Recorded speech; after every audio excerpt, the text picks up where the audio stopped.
Zach, do you know what the average transaction price for a Nissan was in 2021?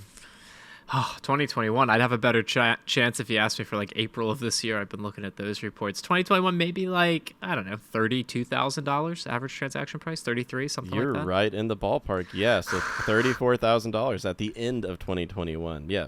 Okay. Nissan's now bringing the successor to the Nissan Leaf to market in the fall of 2022. Finally, after, 11 years of delays.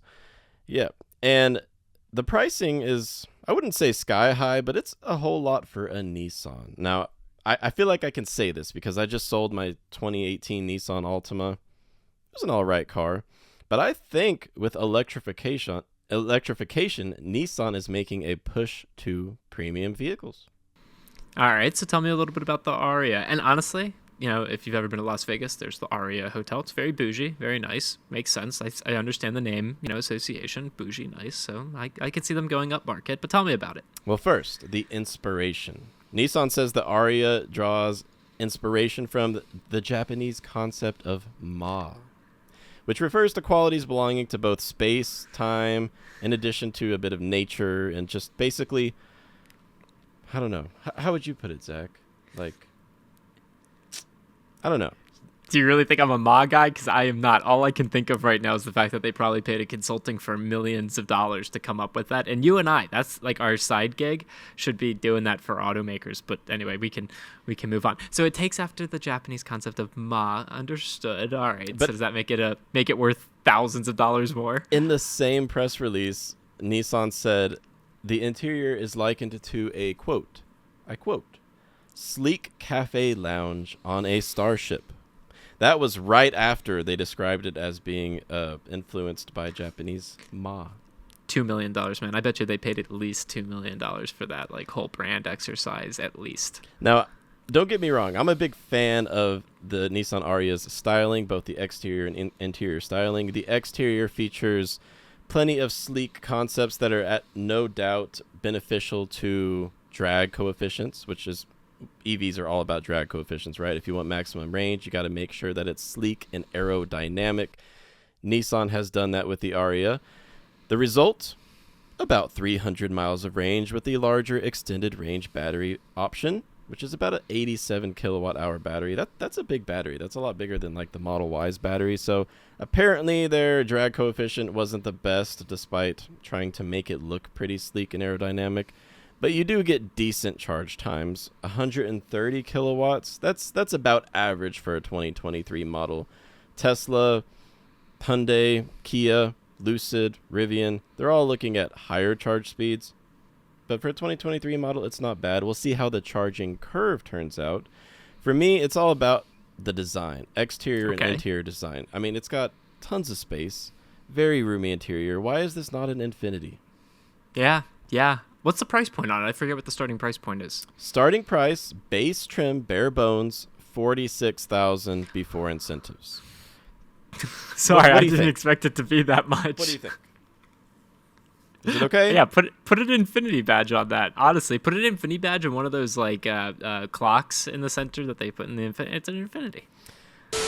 Looking for a car? Look no further than joinyaa.com. Go check out the cars listed there. There's no BS, no lead gen forms, no anything. Just cars.